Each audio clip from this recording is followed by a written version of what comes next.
त्यानंतर पहिल्या, दुसऱ्या किंवा तिसऱ्या महिन्यात होणारा गर्भस्राव थांबवला जात नाही असं त्यांनी सांगितलं. पण मग असा चतुष्प्रभृती मासोशी की चौथ्या महिन्याच्या नंतर जर क्रोध, शोक, ईर्ष्या, भय, त्रास, व्यवाय, व्यायाम, संक्षोभ, संधारण, विषमासन वगैरे या सगळ्या कदाहार या गोष्टीमुळे जर पुष्पम पश्चेत म्हणजे जर स्राव व्हायला लागला किंवा ब्लिडिंग व्हायला लागलं तर मग काय करायचं. तर त्यांनी सांगितलेलं आहे पुष्पदर्शनात एवेनाम ब्रूयात की काय करायला पाहिजे. तर मग शयनम तावन मृदू सुख शिशिर स्तरण संस्तीर्णम ईषद अवनत शिरस्कम प्रतिपद्यस्वेती की त्यांनी सांगितलेलं आहे की एकदम छान मोठ्या बेडवर व्यवस्थित झोपायचं आहे आणि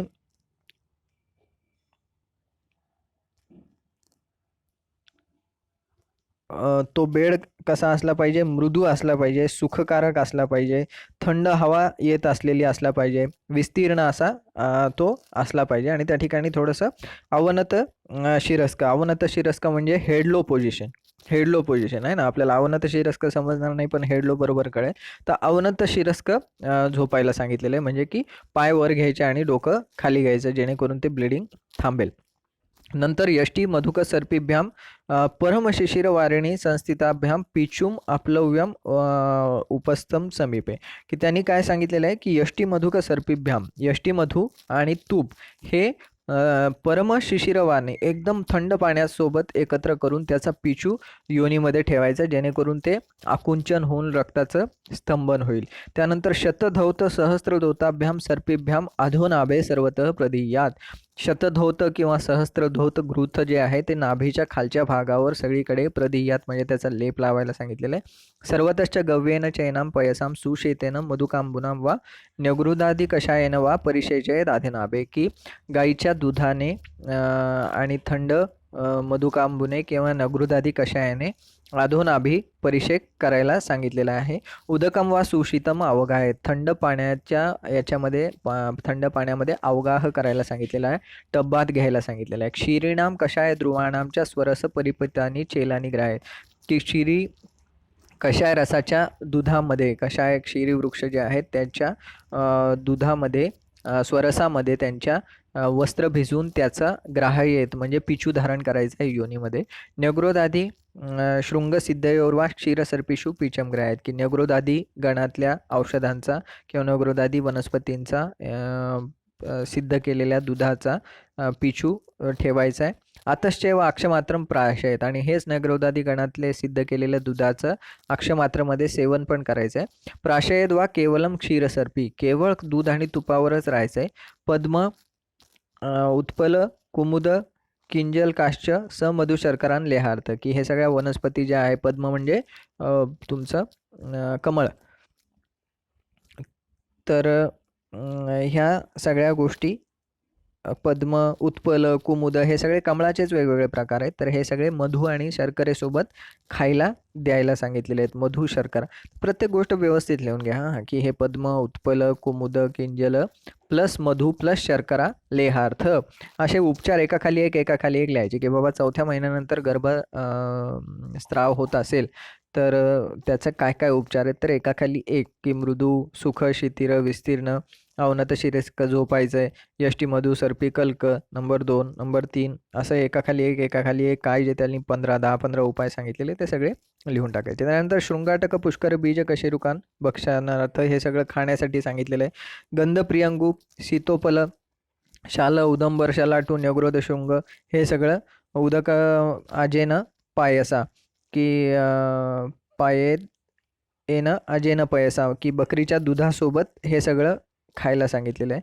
पैसाचे नाम बला अतिबला दुधासोबत बला अतिबला शाली षष्टी इक्षुमूल काकोली मधु शर्करा टाकून रक्तशाली ओदन वगैरे ह्या सगळ्या गोष्टी लावक पिंजल तर हे सगळ्या गोष्टी एकाखाली एक लिहून घ्या. सुख शिशिर उपवात देशस्थान भाजेत की थंड हवा जिथे येते अशा ठिकाणी थांबा तुम्ही. क्रोध शोक व्यायाम ह्या सगळ्या गोष्टी सोडून द्या. सौम्य भिक्षा कथा मनो अनुकूला मनाला आवडणाऱ्या अशा सौम्य शान कथा तुम्ही ऐका तर त्यांनी गर्भस्तिष्ठती अशाने तो गर्भ राहतो. तर हे सगळे असे उपचार त्यांनी करायला सांगितलेले. ते हे सगळे उपचार एकाखाली एक लिहून घ्या. हे उपचार महत्त्वाचे आहेत. पण त्याच्यात एक सांगितलेले आहे त्यांनी श्लोक नंबर 25 मध्ये, यस्या पुनर आमान्वयात पुष्पदर्शनम स्यात् प्रायस्तस्य गर्भोपघातकरम भवती विरुद्धोपक्रमत्वात् तयोः. की त्यांनी सांगितलेलं आहे की आमामुळे जर गर्भस्राव होत असेल, आमामुळे जर गर्भपात होत असेल तर तो गर्भ उपघातकर भाव सांगितलेला आहे. कारण तो गर्भ मात्र त्याचाच थांबणार नाही, कारण तो विरुद्धोपक्रम आहे. तो गर्भ विरुद्धोपक्रम आहे, कारण आमामुळे होणारा गर्भस्राव. तर गर्भस्रावावर सगळे उपचार आता आपण पाहिले तर कसे उपचार आहेत, सगळे शीत उपचार आहे. मग त्या शीत उपचाराने आम वाढणार आहे आणि जर आमासाठी उष्ण उपचार केले तर गर्भस्राव वाढणार आहे. त्याच्यामुळे हे विरुद्धोपक्रम आहे. काही गोष्टी आपल्याकडे विरुद्धोपक्रम आलेले आहेत, मला वाटतं तुमच्या नोट्समध्ये मी लिहून दिलेले आहेत. त्याच्यात एक गोष्ट आहे अजून, ती आहे वातज आणि पित्तज प्रमेह. वातज आणि पित्तज प्रमेय हे पण विरुद्धोपक्रम आलेलं आहे. मधाचा अजीर्ण हे विरुद्धोपक्रम आलेला आहे. आमाजीर्ण हे पण विरुद्धोपक्रम आलेलं आहे. मधु अजीर्ण, आमाजीर्ण, आमज गर्भस्राव आणि चौथं आहे वातज आणि पित्तज प्रमेह. तर हे सगळ्या गोष्टी ज्या आहेत ह्या विरुद्धोपक्रम आहेत असं त्यांनी सांगितलेलं. त्यानंतर पुढे त्यांनी सांगितलेलं आहे उपविष्टक रोग. मग पुढे सांगितलेलं आहे उपविष्टक, नागोदर हे सगळ्या आजारांचं वर्णन केलेलं आहे. यस्या पुनर उष्ण तीक्ष्ण उपयोगात गर्भिण्या महती संजात सारे गर्भे पुष्पदर्शनम स्यात् अन्योवा योनिस्रावस स्यात् गर्भवृद्धिम न प्राप्नोती निसृतत्वात्. तर हे सगळे तुमच्या नोट्समध्ये खूप छान दिलेले आहेत सगळ्या गोष्टी, की त्याचे हेतू काय आहेत. मग काय हेतू आहे तर पुनर उष्ण तीक्ष्ण उपयोगामुळे कुणाला होतो तर संजातसार गर्भाला होतो. मग काय होतं त्याला की पुष्पदर्शन म्हणजे ब्लिडिंग होत राहते. गर्भ संजातसार झाल्यावरही तिला ब्लिडिंग किंवा वेगवेगळ्या प्रकारचे वृद्धिस्राव होत राहतात है ना. कशामुळे की उष्ण तीक्ष्ण. हेतू हे आहेत. कुणाला होतं संजातसार झालेल्या गर्भाला पण, म्हणजे चौथ्या महिन्यानंतरच्या गर्भाला पण काय होतं तर पुष्पदर्शन होतं किंवा योनिस्राव होतो. मग त्यामुळे काय परिणाम होतो तर परिणाम होतो गर्भवृद्धी न प्राप्नोती निसृतत्वात्. गर्भाची वृद्धी होत नाही. कशामुळे सारखा तिच्या शरीरामधून स्राव, योनीमधून स्राव होत राहिल्यामुळे त्या गर्भिणीच्या गर्भाची वृद्धी होत नाही. सकालम अवतिष्ठते अतिमात्रम. आणि मग तो खूप काळपर्यंत गर्भाशयातच राहतो, कारण त्याला प्रॉपर त्याची वाढच होत नाही. त्याला उपविष्टक, उपविष्ट म्हणजे काय बसणे, बसून राहणे. तर उपविष्टक म्हणजे तो बसून राहतो त्या गर्भाशयामध्ये थोडक्यात. मग त्याला उपविष्टक म्हणलेलं आहे. मग पुढे नागोदर सांगितलेलं आहे उपवास व्रत कर्म पराया पुनः कदा आहाराया स्नेहद्वेषिन्या वात प्रकोपना तम अन्य सेवमानाया गर्भोवृद्धी न प्राप्नोती परिशुष्कत्वात्. आता इथे काय आहे, इथे थोडीशी वेगळी संप्राप्ती आहे की जी गर्भिणी खूप उपवास तापास करत राहते, व्रत वैकल्य करत राहते, कदाहार खात राहते. तर हा कदाहार शब्द महत्वाचा आहे, हा युनिक आलेला आहे की तिथे विचारलं जाईल किंवा कदाहार किसका हेतू कहा गया आहे. तर कदाहार नागोदराचा पण सांगितलेला आहे. आणि कदाहार इथे आपल्याला चौथ्या महिन्यानंतर हा गर्भस्राव जे आपण पाहिले उपाय थांबवण्याचे, तर तिथे आधी हेतू जे सांगितलेले त्याच्यात पण कदाहार हा सांगितलेला आहे हेतू.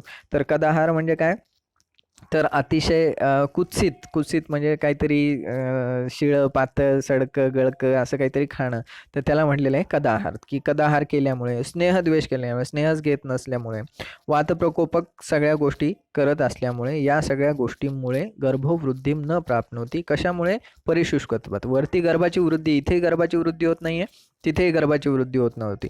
वरती का होत नव्हती निसृतत्वात की सारखा स्राव होत असल्यामुळे. इथे का होत नाहीये तर इथे परिशुष्कत्वात शुष्कत्व आल्यामुळे त्या गर्भाची वृद्धी होत नाही. सचापी कालम अवतिष्ठते अतिमात्रम. आणि तोही गर्भ जो नागोदर आहे तो खूप काळपर्यंत गर्भाशयातच राहतो.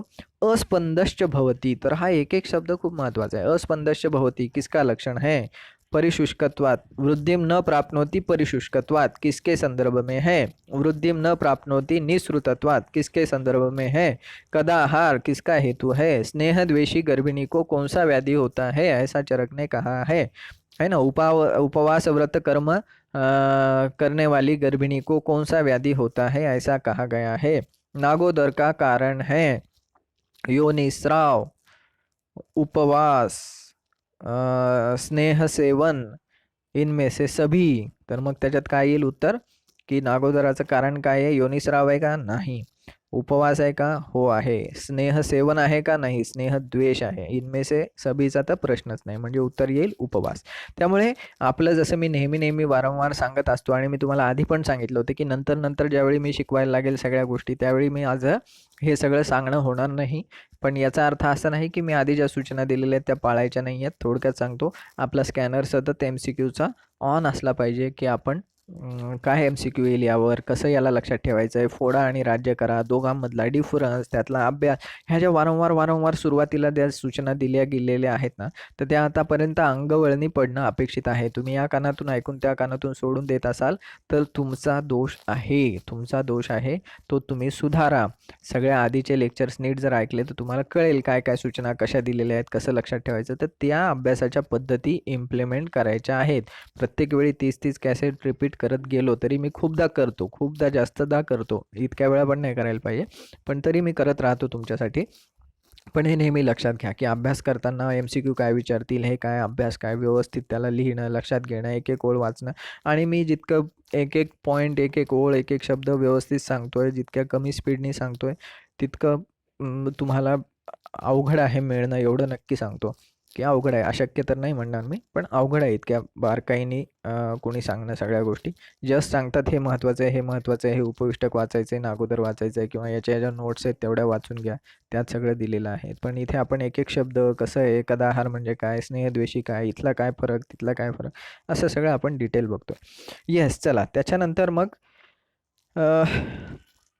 हे झालं नागोत्तर आणि उपविष्टक. मग त्याची ट्रीटमेंट सांगितलेली आहे. मग काय आहे, भौतिक जीवनीय बृहनियम मधुर वातहर सिद्धानाम सर्पिषा, की भूत रोगामध्ये जी काही भूताधिकारामध्ये आलेली ट्रीटमेंट आहे ती जीवनीय आणि बृहणीय औषधांनी, मधुर वातहर औषधांनी सिद्ध केलेले घृत, दूध, आमगर्भानामच उपयोग. आमगर्भ म्हणजे काय? हां, तर आठवलं पाहिजे तुम्हाला आमगर्भ म्हणजे काय. ज्यांना आठवलं त्यांना शाबासकी, नाही आठवलं त्यांनी काय करायचं? येस, त्यांनी दारं खिडक्या लावून उठा बशा काढायच्या. आतापर्यंत जरी आठवलं तरी ठीक आहे, काय हरकत नाही. पण अजूनही नाही आठवलं आता मी सांगेपर्यंत, तर व्हिडिओ पॉज करून टाकायचा लगेच आता, की आठवत आहे का बघायचं आता मी हे सांगत असताना. आणि जर नाही आठवत आहे आपल्याला आमगर्भ काय आहे तर उठाबशा काढायच्या 10.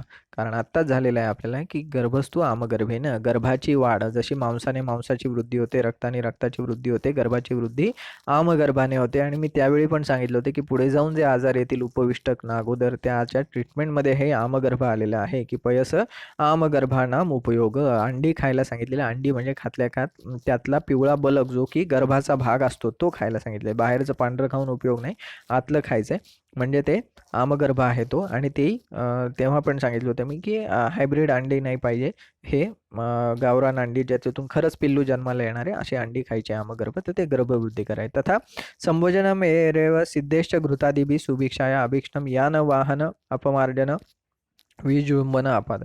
तर याच्यात अजूनही एक सांगितलेलं आहे की ह्या सगळे सिद्ध घृत वगैरे तर घ्यायचेच आहे, त्याच्या जोडीला आमगर्भ खायचं आहे. आणि परत ट्रीटमेंट काय आहे की नेहमी यान वाहन, की यानातून वाहन करणे. अवमार्जन म्हणजे स्नान करणे आहे ना, अपमार्जन म्हणजे स्नान करणं, आंघोळ करणं. अपमार्जन किसकी ट्रीटमेंट आहे, चिकित्सा आहे. अपकर्षण वेगळा, अपकर्षण ही कृमीची चिकित्सा आहे. अपमार्जन म्हटलं तर स्नान करणं ही नागोदर उपविष्टिकाची चिकित्सा आहे, की सारखं स्नान करणं. अवजृंभन, सारख्या जांभळ्या घ्यायच्या आहेत. तर ह्या सगळ्या गोष्टी याची ट्रीटमेंट आहे उपविष्टक नागोदराची, हे नीट लक्षात ठेवा. यान वाहन, अपमार्जन, अवजृंभन, यान वाहन, अपमार्जन, अवजृंभन. तर का बरं करायचं आहे? तर उपविष्टक नागोदरामध्ये काय आहे, गर्भाची वाढ नाही आहे, निःसृतत्वात आहे, परिशुष्कत्वात आहे. त्याच्यामुळे काय हळूहळू गर्भाला वाढ होत नसल्यामुळे त्यांना जो होणारा चा रक्ताचा पुरवठा आहे तो पण हळूहळू संकुचित व्हायला लागतो. पण हे यानवाहन केल्याने, जांभळ्या दिल्याने, स्नान केल्यामुळे ते सगळे रक्तप्रवाह मोकळे व्हायला लागतात आणि गर्भाला पोषक अंशाची पुरवठा व्यवस्थितपणे व्हायला लागतो. त्या पोषक अंशाचा पुरवठा व्यवस्थितपणे व्हायला लागतो. म्हणून हे यानवाहन, अपमार्जन. खरं पाहिलं तर गर्भिणींनी यानवाहन वगैरे रथसंक्षोभ नाही करायला सांगितलेलं आहे. पण जर तिला उपविष्टक नागोदर झालेला असेल तर मात्र तिला या सगळ्या गोष्टी करणं अपेक्षित आहे. येस, त्यानंतर मग पुढे अजून एक कंडिशन आहे ज्याला नाव चरकांनी लीनगर्भ तर दिलेलं नाही आहे, पण एक कंडिशन अजून सांगून ठेवली जी इतर ग्रंथांमध्ये लीनगर्भ नावाने आलेली आहे, की इथे उपविष्टक नागोदर 2च सांगितलेलं आहे. मग पुढे यस्या पुनर्गर्भ प्रसुप्तो न स्पंदते, की ज्याचा प्रसुप्तो न स्पंदते हे लक्षण याचं आलेलं आहे लीनगर्भाचं, पण त्यांनी इथे नाव नाही वापरलं चरकांनी लीनगर्भ. मग त्याला शेन मत्स्य, त्यानंतर गवय, शिखी, ताम्रचूड, तित्तीर या सगळ्यांचा मांसरसाने सिद्ध केलेलं तूप किंवा माशयुष्य वा प्रभृत सर्पिषा मूलकेयुषेन वा रक्तशालीनं मोदनम मृदू मधुर शीतल भोजयेत, हे सगळं त्यांनी करायला सांगितलेलं आहे, की माशयुष्याने तूप टाकून वगैरे मूलकयुष खायला सांगितलेलं आहे. तर हे सगळे प्रसुप्तो न स्पंदते. आता लीनगर्भ शब्द न वापरल्यामुळे हे सगळी कशाची ट्रीटमेंट आहे, की ज्या गर्भिणीचा गर्भ प्रसुप्तो म्हणजे झोपलेला असतो, न स्पंदते स्पंदन करत नाही, अशाला हे शेण मासा, गऊ, गाय, मोर, ताम्रचूड म्हणजे कोंबडा, तित्तीर या सगळ्यांच्या मांसाने सिद्ध केलेलं घृत किंवा जसं परत सांगितलं की माशयूष वगैरे या सगळ्या मूलकयूष हे सगळं सांगितलं. आणि तेलाभ्यंगीनच्या असे अभिक्ष्ण उदरबस्ती वंशण उरू कटी पार्श्व पृष्ठ या सगळ्या ठिकाणी तेलाचा अभ्यंग पण करायला सांगितलेलं आहे. या सगळ्या ठिकाणी तेलाचा अभ्यंग करायला सांगितलेलं आहे, की ज्या स्त्रीचा गर्भ प्रसुप्तो न स्पंदते.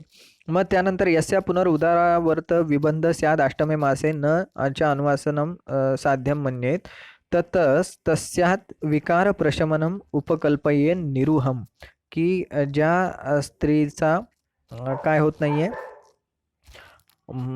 उदावर्तामुळे विबंध झालेला आहे 8व्या महिन्यात, उदावर्त झालाय आणि त्याच्यामुळे विबंध झालाय 8व्या महिन्यात, मग तिला आपण अनुवासन देणार, आधी निरोह देणार का नाही देणार. आणि अनुवासन दिल्याने अनुवासन असाध्यम म्हणणेत, की अनुवासन दिल्यावरही तो बरा होत नाहीये. मग असं असेल तर त्यावेळी तो उदावर्त बरा करण्यासाठी निरुह द्या. उदावर्तोही उपेक्षित सहसा सगर्भा गर्भिणी गर्भम अथवा अतिपाते, की जर उदावर्त असेल झालेला तर तो ट्रीटमेंट करावीच लागेल. जर तो तसाच ठेवला तुम्ही की नाही बाबा पंचकर्म कशाला द्यायचं म्हणून, तर मात्र तो सगर्भा गर्भिणीला चा नाश करणार. एक तर गर्भपातही करू शकतो तो, किंवा मग गर्भिणी किंवा गर्भ दोघांना पण तो घातक होऊ शकतो. तर त्यामुळे आता कंडिशन नीट लक्षात घ्या, की काय झालंय, विबंध झालाय, कशामुळे झालाय, उदावर्तामुळे झालाय. कुठल्या महिन्यात झालाय, 8व्या महिन्यात झालाय.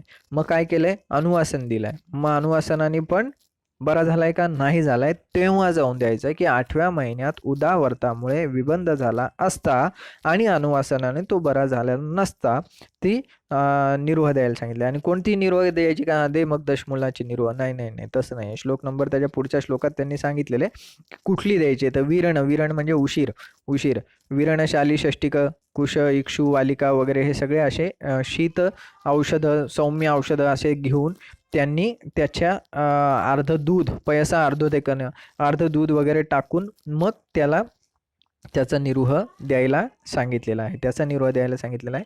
आणि मग मधुर सिद्ध तेलेने, आणि त्या दिवशी निरोह सकाळी दिल्यावर संध्याकाळी मधुर सिद्ध तेलाने अनुवासन द्यायला सांगितलेलं आहे. आणि न्यूब्जम तू आस्थापन अनुवासनम अभ्युपचार आहेत. पुढे आपल्याला स्त्री रोगात पण येईल, की गर्भिणीला हे देताना बस्ती देताना न्यूब्ज स्थितीमध्ये बऱ्याचदा त्या वामपार्श्वाची एवढी सवय असते की ती 8व्या महिन्यातली गर्भिणी असते, ते एवढं मोठं पोट असतं आणि तिला वामपार्श्व स्थिती देता देता मग त्या गर्भावर दाब पडून काहीतरी अनावस्था प्रसंग ओढवू शकतो. त्याच्यामुळे न्यूब्ज स्थिती, तुम्ही राजवाडेचं पुस्तक जर वाचलं तर त्याच्यामध्ये तुम्हाला त्या न्यूब्ज स्थितीची हे पण दिलेलं आहे, फोटो पण दिलेला आहे, की ती न्यूब्ज स्थिती कशी असते, न्यूब्ज स्थिती कशी असते त्याचा फोटो पण तुम्हाला बघायला मिळेल. येस, त्यानंतर मग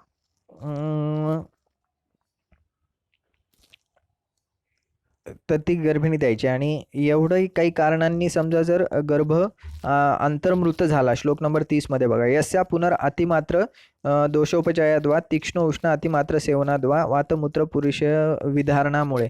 तर हे सगळे हेतू दिलेले आहेत, की अतिमात्र दोष वाढले, जिच्यात तीक्ष्ण उष्ण अतिमात्र सेवन केलं, वातमूत्र पुरुष वेगाचं विधारण केलं, असं सगळं जर केलं, क्रोध शोक ईर्षा भय त्रास साहस केलं, या सगळ्या गोष्टींनी ज्या आंतरकुक्षीमध्ये गर्भ मेला म्हणजे काय म्हणतात त्याला, आयुडी, इंट्रा युटेराईन डेथ, आयुडी जर झालं इंट्रायुटेराईन डेथ, तर तस्या स्तिमितम स्तब्धम उदरम आततम, की त्या स्त्रीचं उदर जे आहे ते स्तिमित आणि स्तब्ध लागतं. शीत आश्मा अंतर्गतम इव भवती अस्पंदो गनो गर्भः. शीत आश्मा अंतर्गत इव, की थंड दगड असा ठेवलाय आतमध्ये, तर अशा पद्धतीने तिचं उदर वाटतं, की शीत आश्मा अंतर्गत, की पोटाच्या आत थंड दगड ठेवलाय की काय, आणि अस्पंदन होतं गर्भाचं. शूलम अधिकम उपजा आहे ते अंतर्मृत गर्भ, इंट्रायुटेराईन डेथची सगळी लक्षणं आहेत की शूल जास्त होतो. नच्या आवी प्रादुर्भवंती, आवी प्रादुर्भाव होत नाही. योनीर न प्रस्रवती, योनीतून कुठल्याही प्रकारचे स्राव येणं बंद होऊन जातं. अक्षिणीच्या अस्यास रस्ते भवतं, की डोळे आणि मूक स्रस्त्र म्हणजे डाऊन वाटतात. ताम्यती, व्यथते, भ्रमते, श्वसती, आणि मग सगळे बाकी शारीरिक लक्षणं हे दिसायला लागतात. अंधारी येते, कसं तरी बेचैन वाटतं, चक्कर यायला लागते, श्वास वाढतो, अरती बेचैनी वाढते. नच्या अस्या वेग प्रादुर्भाव, की कुठले वेग प्रादुर्भाव, अविप्रादुर्भाव तिला होत नाहीत किंवा हालचाली होत नाहीत गर्भाशयाच्या. तर हे सगळे लक्षणं अंतर्मृत गर्भाचे आहेत. हे तर नीट लक्षात ठेवा, की विचारतील तुम्हाला की शूलमादिकम उपजायते न च अव्य प्रादुर्भवंती, की अविप्रादुर्भाव नाही, शूल वाढलाय.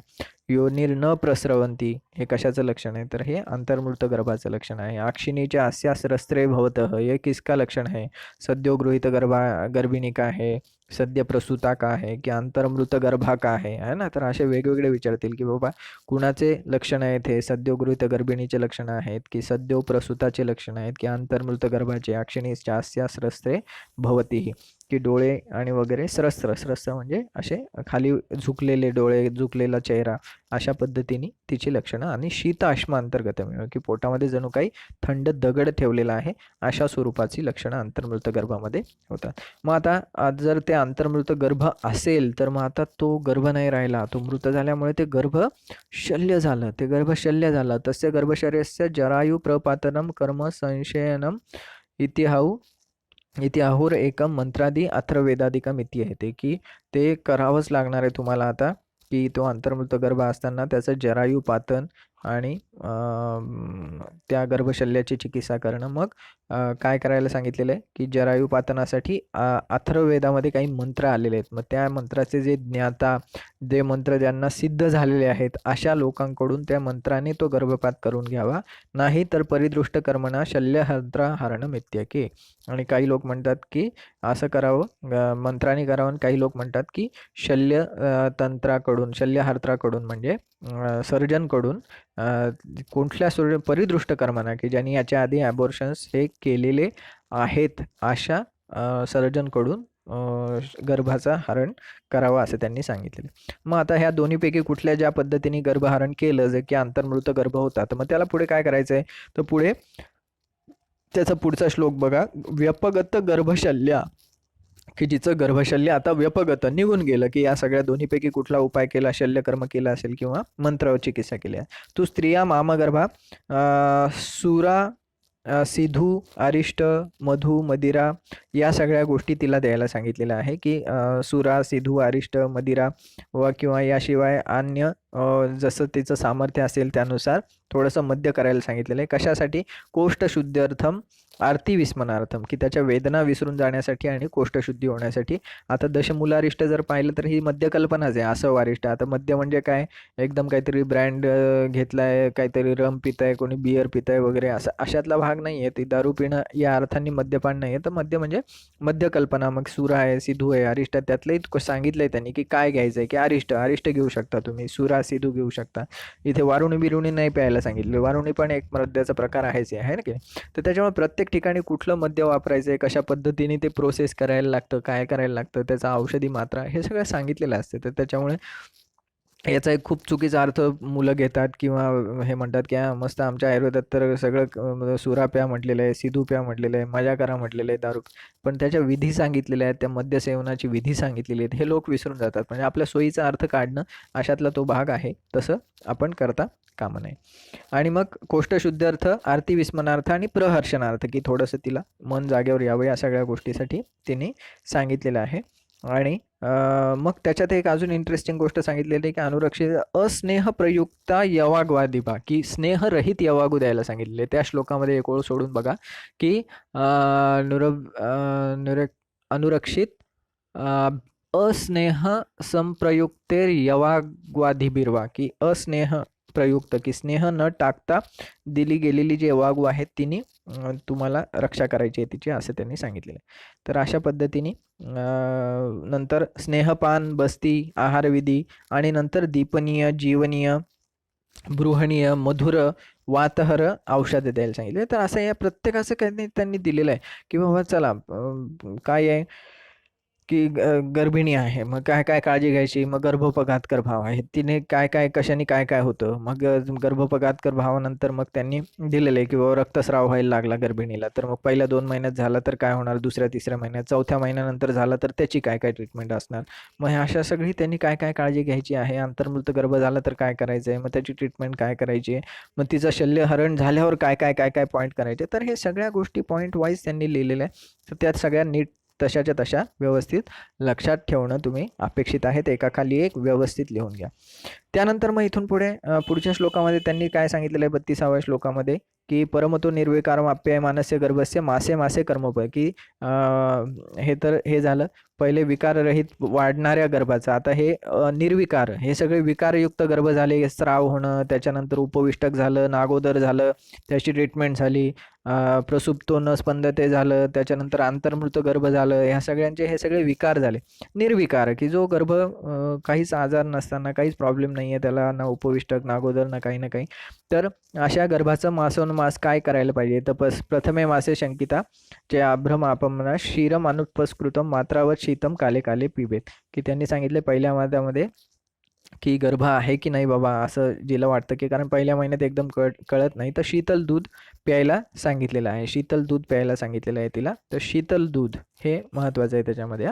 तर शीतल दूध प्यायला सांगितलेलं आहे. मग त्याच्यानंतर सात्म्यमेवाचं भोजनम सायं प्रातश्च भुंजते, जे काही सात्म्य आहार असेल तो सकाळ संध्याकाळ 2 वेळा सात्म्य भोजन खायचं. मग द्वितीय क्षीरमेवाचं मधुर औषधी सिद्ध, दुसऱ्या महिन्यात मधुर औषधी सिद्ध क्षीर, तिसऱ्या महिन्यामध्ये मधु सर्पिभ्याम उपसंसृज्य, मधु आणि तुपाने उपसंसृज्य केलेलं क्षीर वगैरे वगैरे. तर हा चार्ट आपल्याला शुश्रूषारीमध्ये येणार आहे. तर त्याच्यामुळे इथे आता मासानुमासिक गर्भिणी परिचर्या असं जे येईल तर त्याच्यात सांगायचं सी सुश्रूष शारीर नोट्स, सी सुश्रूष शारीर नोट्स असं लिहून ठेवायचं, कारण सुश्रूष शारीरच्या नोट्स आता मी यानंतर लगेच आपण सुश्रूष शारीरच सुरू करणार आहोत आणि लगे हात वाघबटाचाही शारीर घेऊन टाकू, म्हणजे आपल्याला शारीर स्थान सगळा पूर्णच्या पूर्ण महत्त्वाचे विषय सगळा तो एक आहे तो कव्हर होऊन जातो.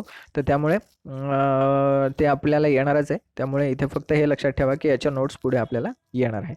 याच्यात आता काय आहे की या श्लोकामध्ये शेवटी आता हे 9 महिन्याचं तर दिलेलं आहे, 6-7 महिन्यापर्यंत. 7व्या महिन्याला जेव्हा आले तर तेव्हा मग चरकांना आठवलं, मासानुमासिक वृद्धी सांगितली तेव्हा नाही आठवलं. तर जसं मी नेहमी सांगतो की चरक खूप हुशार होते, प्रचंड बुद्धिमान माणूस, सगळं त्यांना काय नॉलेज नाही असं नाहीच, की असं म्हटलं जातं चरक संहितेबाबत यत्रे हस्ती तत् तर सर्वत्र यन्नास्ती न तत्क्वचित, की जे यात आहे तेच सगळीकडे सापडेल तुम्हाला, जे यात नाही ते कुठंच नाही सापडणार तुम्हाला. म्हणजे अशा पद्धतीने चरकाची महती सांगितली जाते की जे यात आहे तेच सगळीकडे आहे, म्हणजे सगळीकडेच सगळं याच्यात आहेच आहे आणि यात नाही आहे तर ते तर तुम्हाला कुठेच सापडणार नाही की जे यात नाही आहे, असं त्याचं कौतुक केलं जातं.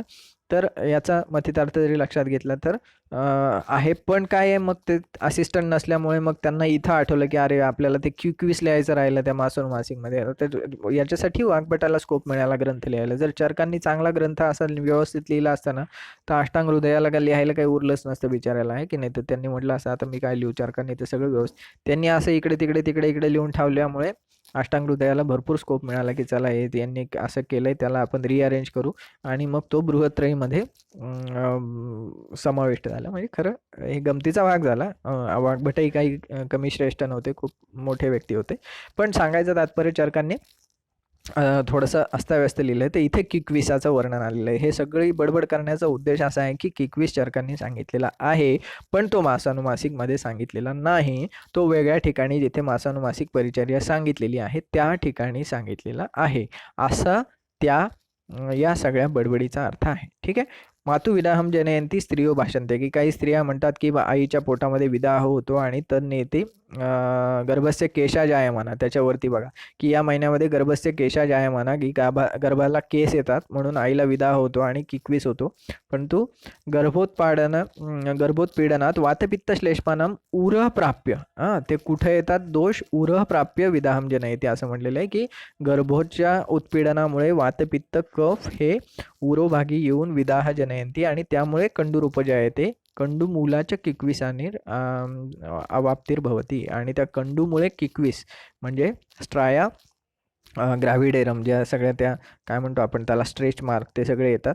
आणि मग त्याची ट्रीटमेंट सांगितलेली आहे. मग त्याची ट्रीटमेंट साधारणतः जशी वाघबटात पाहिली होती आपण तशीच आहे ती. पुढच्या तसं कोलोदोकेन नवनीतस्य मधुर औषधी सिद्धस्य पाणीतल मात्र, इथे ही मात्रा महत्त्वाची आहे की कुठल्या मात्रेत घ्यायचं आहे तर पाणी तल मात्रेमध्ये घ्यायला सांगितलेलं आहे. पाणीतल मात्रेमध्ये घ्यायला सांगितलेलं आहे. बघा ही इथे दिलेली आहे पाणीतल मात्रा. आणि कशाने घ्यायला सांगितलेलं आहे, कोलोदकेनं. कोलोदकेनं म्हणजे काय की बोराचं पाणी, बोराच्या पाण्याने ते नवनीत, कोणतं नवनीत, मधुर औषधांनी सिद्ध केलेलं नवनीत पाणीतल मात्र. आणि मग खाली परत त्या सगळ्या कुटज मुस्ता हरिद्रा कल्क हे निंब कोलसुरा मंजिष्ठा कल्क आलेला आहे. करवीर सिद्ध तेला अभ्यंग जे आपण तिकडे पाहिलं होतं की कनेरीच्या पानाने तेलाचा अभ्यंग करायचा आहे. त्यानंतर परिषेक पुनर मालती मधुक सिद्धेन अंबसा की मालती मधुक सिद्ध पाण्याने त्याला परिषेक करायला सांगितलेलं आहे. आणि जातकंडुष्य कंडुयुतम वर्जयेत रूपम की त्यांनी काय करायला सांगितलेलं आहे की जातकंडुष्य कंडूयनम वर्जयेत की खाज आली तरी खाजवायचं नाही आहे. जातकंडुष्य कंडूर यनम वर्जयेत असं त्यांनी म्हटलेलं आहे. असह्य आहे तू कंडूयाम की असह्यच खाज आली तर मग काय करायला सांगितलेलं आहे, उन्मर्दयत उद्घर्षणाभ्याम परिवय की हे जर लेप सांगितलेला आहे हा लेपच असा पोटावर लावून त्याला असं चोळायचं आहे आणि त्याने त्याला कंडू शामवायचा आहे, खाजवायचं तरी पण नाही आहे ना. तर ह्या ओळी विचारल्या जाऊ शकतात की जात कंडुश्च कंडू यनम वर्जयेत, यह किसकी चिकित्सा आहे, मग कुष्ठ की चिकित्सा आहे की कृमी की चिकित्सा आहे की अजून काहीतरी कशाची चिकित्सा आहे, किंवा असंही हा तू कंडूयाम उद्मर्देन उद्घर्षणाभ्याम परिहारस्यात यह किसके संदर्भ में आया है. मग कुष्ठ म्हणजे कंडू म्हटले की पहिले ते कुष्ठ विचारतील तुम्हाला की या कुष्ठाबाबत आहे की त्या, मग कुष्ठाची नावं देतील वाटल्यास एक दोन कुष्ठाची, किंवा मग कृमी विचारतील, किंवा मग क्विज तर टाकावंच लागेल कारण ते उत्तर असणार आहे त्याचं. ठीक आहे. मग आता या 7व्या महिन्यानंतर परत 8व्या महिन्यामध्ये काय प्यायचं आहे, 9व्या महिन्यामध्ये काय प्यायचं आहे. तर 8व्या महिन्यामध्ये बघा अष्टमेतू मासे त्या खालच्या श्लोकामध्ये क्षीर यवागू सर्पिष्मती काले काले पिबेत 39वा श्लोक. 8व्या महिन्यामध्ये क्षीर यवागू तुपासह प्यायची असं सांगितलेलं आहे. तन्न इति भद्रकाप्य. मग ह्या आत्रेयाने असं सांगितल्यावर भद्रकाप्य म्हणे नाही त्यांनी तर असं करू नका, त्यांनी पैंगल्य येतं म्हणे की पैंगल्य म्हणजे गर्भ पिंगल वर्णाचा होऊन जातो, पिंगट वर्णाचा होऊन जातो गर्भ असं त्यांनी सांगितलेलं आहे. तर मग इथे एवढंच महत्त्वाचं आहे की 8व्या महिन्यामध्ये क्षीरसर्पी घेतल्याने पैंगल्य येतं असं कोणी म्हटलेलं आहे, किंवा भद्रकाप्य के अनुसार 8वें मास में क्षीर यवागू लेने से गर्भ में क्या होता है, आंध्य होता है, पैंगल्य होता है, बाधिर्य होता है, पांडुत्व आता है ना. तर अशा पद्धतीने पण विचारलं जाऊ शकते, 2 अँगलने विचारलं जाऊ शकतं, रादर 4 अँगलनी विचारलं जाऊ शकते की बाबा 8व्या महिन्यात क्षीर यवागू तुपासह घेतल्याने पैंगल्य येतं असं कुणी म्हटलंय, भद्रकाप्यांनी म्हटलंय. 8व्या महिन्यात क्षीर यवागू तुपासोबत घेतल्याने भद्रकाप्यानुसार काय होतं, पैंगल्य होतं. भद्रकाप्यानुसार पैंगल्य क्षीर यवागू सर्पी कुठल्या महिन्यात पिल्याने होतंय, 8व्या महिन्यात पिल्याने होते. भद्रकाप्यानुसार 8व्या महिन्यात काय पिल्यास पैंगल्य येतं, क्षीर यवागू सर्पी पिल्याने पैंगल्य येतं. तर अशा 4 वेगवेगळ्या अँगलनी प्रश्न विचारा. अष्टमेला प्रश्न तयार होतो, क्षीर यवागू सर्पिष्मती तयार होतो, भद्रकाप्यावर एक प्रश्न तयार होतो आणि पैंगल्यावर एक प्रश्न तयार होतं. तर त्याच्यामुळे असे 4 प्रश्न इथे तयार होतात, हे नीट लक्षात ठेवा. आणि आत्वस्त्र पैंगल्य आबादम इत्याह भगवान पुनर्वसू की असं हे पैंगल्य येत जरी असलं तरी पण तिला ते द्यायचंच आहे असं त्यांनी सांगितलं की यवागू दूध आणि तूप टाकून द्यायचंच आहे, पैंगल्य येत असलं तरी पण द्यायचं आहे असं त्यांनी सांगितलेलं. आणि 9व्या महिन्यामध्ये मासे मधुर औषधी सिद्ध वगैरे वगैरे औषध द्यायला सांगितलेले. त्यानंतर मग सुतिकागार प्रवेश आणि बाकी पुढचे जे श्लोक आहेत ते आपण नेक्स्ट लेक्चरला बघूया. आज इथे आपण थांबूया, पुन्हा लवकरच भेटू. Yes, bye bye.